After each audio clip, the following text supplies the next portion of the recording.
merong mga high-fat foods pero healthy pala. Okay? Number 1, taba ng isda. Diba sinasabi ko sa inyo, ang delikado lang, yung taba ng baboy, sinigang na baboy, taba ng baka, yun ang mas masasama. Pero kung mga bangus, yan, tuna, taba ng isda, healthy po yan. Ibang klase kasi po yung taba niya. Pag sa isda naman, omega-3 fatty acids.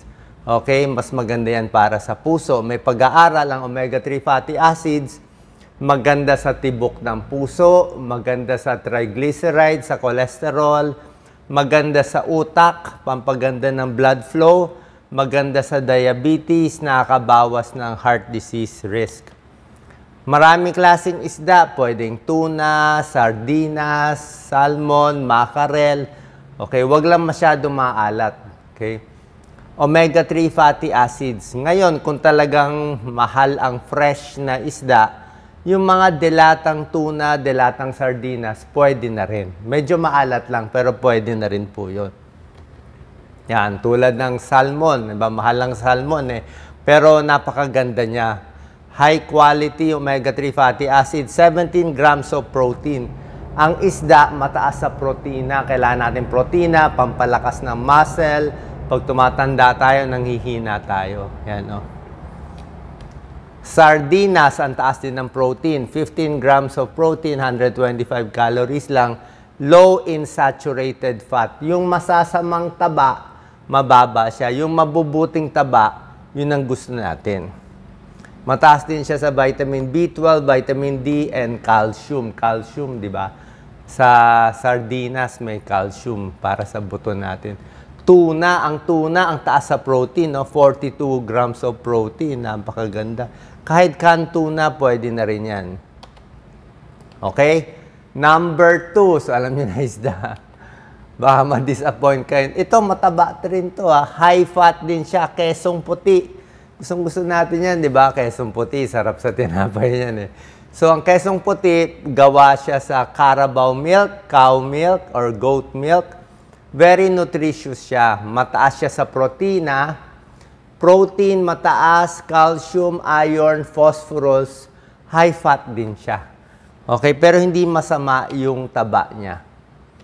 White cheese or yung regular na keso, pwede rin, di ba? Ang keso, meron siyang calcium, vitamin B, phosphorus para sa buto. Meron din siyang protina, di ba? Parang gatas din kasi siya. Diba yung gatas, healthy naman ang gatas eh. Yan. Pero ang problema lang sa keso, maraming klaseng keso. May keso lang na, sa pagkakaalam ko, medyo commercial na masyado, na baka matamis o ano na yung pagka-process. So, pipili pa tayo na mas magandang quality na keso. Health benefits of cheese, syempre may calcium para sa buto, may protina para sa muscle, maganda sa tiyan, at depende rin, baka okay rin naman sa puso. Depende sa quality ng cheese. Number 3, high fat to. Avocado. Fatty siya eh. 80% fat siya. Pero ang taba ng avocado, di ba pag kinain nyo, very oily siya. Iba yung taba niya. Monounsaturated fat. Ang ayaw natin ng taba, ang taba na ayaw ng cardiologist, tulad ko, internist cardiologist, ayaw namin saturated fat. Ang saturated fat, yung pork chop, yung sinigang na baboy, yung lumulutang. Yan ang ayaw natin, yung sa adobo na taba, sa pork chop, sa steak na taba. Yun ang iniiwasan sa mantika. Yun ang saturated fat. Pero itong ibang klaseng fat, yung mga unsaturated fat, monounsaturated fat, oleic acid, mas healthy to. Diba? Katulad nito, avocado, diba? Prutas to, diba? Anti-inflammatory pa. May lutein para sa mata, may potassium din ng avocado. Napakaganda. Okay, healthy po siya. Huwag lang masyadong maraming asukal ilagay. Konti lang. Avocado, cholesterol-free, low sodium, high fiber, at saka good fat siya. Good fats ang meron siya. Ayan o. Healthy dose of monounsaturated fat. Mas maganda pa nga sa cholesterol. Hindi ito yung bad fats. Yan, maraming benefit. Number 4, itlog. Okay, may taba ang itlog. Saan ang taba? Yung cholesterol sa gitna ng egg, di ba? Pero ito kasing controversial na cholesterol sa egg yolk, iba-iba yung pag-aaral eh. May pag-aaral na masama, mataas sa cholesterol. Yung iba pwede naman i-limit eh. I-limit ng 1 egg in a day. Tapos, itong egg white talaga very healthy. Si Doc Lisa, hindi masyado kumakain ng egg yolk. Pero ako, kinakain ko rin egg yolk eh. Basta, wag lang masyadong malasado. Kung masyadong hilaw, malasado, ingat lang tayo. Baka magtae, ingat sa salmonella. Lalo na pag yung itlog, nakabilad sa araw sa palengke. Ayaw natin nakabilad sa araw, may expiration date yan. Baka sira yung itlog. Mas luto, wag lang yung basa-basa. Mas maganda. Hard-boiled egg, okay. So, itlog, pati yung cholesterol niya, pwede naman yan. Pa-konti-konti. Egg white, mataas sa protein. Sa ang whole eggs, mataas sa protina, may choline para sa utak, pang weight loss, and high protein siya. Di ba? Nakakabusog pa to. Pag kumain ka niyan, nakakabusog. Yan ang maganda sa itlog. May vitamin D, may choline, may vitamin B. Yan, oh. Ang dami niyang vitamins and minerals. Super dami. Especially yung vitamin D na gusto ko. May choline siya, may omega-3, may omega-6, may vitamin K pa siya. At may iron pa siya. Yan, matataas yung mga value niya. 10% daily needs. Number 5, ito fatty to. High fat to. Dark chocolate. Hindi siya milk chocolate, hindi siya white chocolate, dark chocolate. Dapat at least 70% cocoa. Ang kinakain ko nga, mga 80% cocoa eh. Pag kinain nyo to, maano na siya, mapait na. Mapait, parang very rough na, hindi mo na malalasahan yung tamis. I'm sure yung bata, baka hindi nakakainin ng mga bata to. Pero yun ang healthy eh. Itong cocoa eh, di ba? Parang gulay yan eh, cocoa. And dark chocolate, marami siyang antioxidant, marami siyang resveratrol, maganda siya sa puso. So, basta dark chocolate, 70% cocoa or more, mapait siya, healthy siya para sa atin. May iron, may magnesium. Meron lang tayong issue sa dark chocolate. Ang pag-aaral sa nakita ko, ang recommended lang per week sa isang linggo, pwede mo kainin mga 45 grams lang. Pag kinain mo yung malaking bar na ganyan, yung normal bar na ganyan, 100 grams yun eh. So the point is, yung ganong kalaking dark chocolate, kalahati lang kakainin mo nun sa loob ng isang linggo. So every day, ang makakain mo siguro, 2 maliit na maliit lang. Baka ganito lang kaliit. Okay, 10 grams ka lang. 10 grams lang per day. Maliit lang ang 10 grams. Halos 2. Maliit lang. 45 grams per week. Yun ang may benefit sa'yo. Ngayon, pag yung ganong kalaki na 100 grams, uubusin mo isang bar per week, o baka isang araw mo kakainin, o mas marami pa sa 100 grams, mawawala na yung benefit. Mangyayari, tataas na yung calories, imbis na maganda sa diabetes, baka makasama na, imbis na hindi ka tumaba, mas tataba ka na. So, sa tamang dami lang itong dark chocolate. Kaya pagkakain ako, paminsan-minsan lang. Mani, napakaganda ng mani, okay? High fat siya, maraming fats to, ibang klase yung fats niya, oh. Okay, ang mani may healthy fats, protein, fiber, vitamins, minerals, and antioxidants. Kung ganito ang mani, unsalted, yan ang maganda. Walang asin, walang mantika, mas healthy yan. Kahit yung mga nilagang mani natin, kasoy natin, pwede na po yan. Vitamin E, magnesium, para sa heart disease, para sa diabetes. Katulad ng dark chocolate na sinabi ko, konti lang. Ito sinabi ko, mga 10 grams per day or less. Maliit na maliit. Sa mani, ganun din. Healthy siya sa tamang dami. Mga isang dakot lang.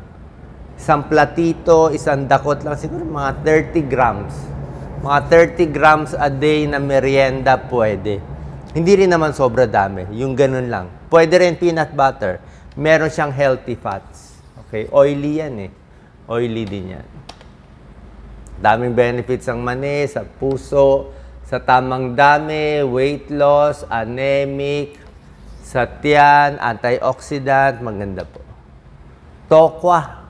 Ang tokwa, hindi nyo alam, may fat siya. Monounsaturated fat. Ang tokwa, tofu, polyunsaturated fat. Yung healthy fat. Mataas pa sa calcium para sa buto, mataas pa sa protein para sa muscle. Kaya nga yung mga vegetarian, mga taong vegetarian, kumakain ng veggie meat. Yung veggie meat, yun yung parang unmeat yung mga hindi tunay na karne. Pero ginagawang lasang karne. Yung veggie meat, parang mas dark siya. Kala mo adobo, kala mo karne, pero hindi naman karne. Mahilig ako kumain yan. Meron kinakainan dito na mga 7-day Adventist. Yun ang niluluto nila, veggie meat. Masarap siya. Pag kinain mo, para siyang adobo, para siyang barbecue Kasi yung sarsa pareho Tapos hindi pa siya karne. Hindi siya baboy, hindi siya beef. Ano siya, veggie meat, healthy siya. High fat siya. Tofu, high protein pa siya, biro mo. So itong mga protein na binibigay natin, tofu, itlog, high protein siya, isda, high protein, pero hindi siya baboy, hindi siya baka. Nakakaiwas tayo doon sa unhealthy fats. Tofu, weight loss, at iba pa. Taho kasi, healthy yung taho. Ang problema lang yung arnibal. Wag lang masyado maraming arnibal. Yun ang nagpapatamis. Number 8, kanya-kanyang oil na gusto. Pero ito lang kasi may pag-aaral Maraming pag-aaral kasi sa olives Yung Mediterranean diet na gumagamit ng olives at olive oil, may pag-aaral na malaki talaga na pampahaba ng buhay. Yung mga ibang oil natin, hindi ko masasabi kung good or bad Pero kung ano man mantika nyo, vegetable oil, coconut oil, pwede naman, wag lang madami. Wag lang madami. Yung normal oil lang, wag lang damihan. Okay? Hindi siya iniinom. Pero itong olive oil, kahit marami-rami, mukhang okay lang. Olive oil kasi galing sa olives Monounsaturated fat siya Good fat siya Sa pag-aaral, good fats ang olive oil. Kaya lang, mahal May vitamin E, vitamin K, may antioxidant. Yan, Yung nilalagay sa salad, di ba? May nilalagay na suka, vinaigrette. Lower risk of heart disease Oily siya, pero maganda. Paano gawa siya sa olives? Number 9, olives siya Kaya olive oil Mediterranean diet Monounsaturated fat. Napakaganda. Okay? So, yung olives, mahal to, pero minsan hinahalo sa ulam, sobra healthy siya. Maganda siya sa diabetes, kaya lang mahal. Hindi natin alam bakit yung mahal ang maganda. Parang kale, parang spinach, parang broccoli. Lahat yan, super healthy, mahal. Strawberry, blueberry, super healthy, blackberry, cranberry, pero mahal. Kaya pinipili ko lang yung medyo affordable sana na makakaya natin. Parang itlog, kangkong, bangus, galunggong, sardinas, yung mga ma-afford natin. Kasi kung nasa abroad kayo, nakakita kayo ng libre, kainin nyo na lang. Kasi mahal siya. Ayoko naman i-recommend tapos mahal. Pero pinapaalam ko rin sa inyo, di ko lang dinidiin. Diba? Ay kung di natin ma-afford diba? Mahirap din. So maganda talagang olives. Tsaka olive oil. Yogurt, meron kasing yogurt na bibili na low fat, diba? Low fat yogurt, okay naman. Pero kung yung yogurt mo ay full fat na regular yogurt, okay? Ang benefit kasi ng yogurt doon sa probiotic meron siyang good bacteria. Nandun yung benefit niya. Meron siyang good bacteria na maganda sa tiyan. At dahil maganda sa tiyan, pwede nga for weight loss, weight management, for heart disease, maganda siya. Okay? So, hindi rin naman pwede sobra dami. Pag sobra dami, nakakataba din. So, yogurt, meron din siyang fats, low fat din siya, good fats din siya, at marami siyang good bacteria. Ito, wala na tayo nito, mga flaxseed, tsaka chia seeds. Healthy, pero hindi na natin babanggitin kasi mahal yun, tsaka hindi masyado available sa atin. Dito na lang tayo sa kaya natin kainin at bilhin. So maraming salamat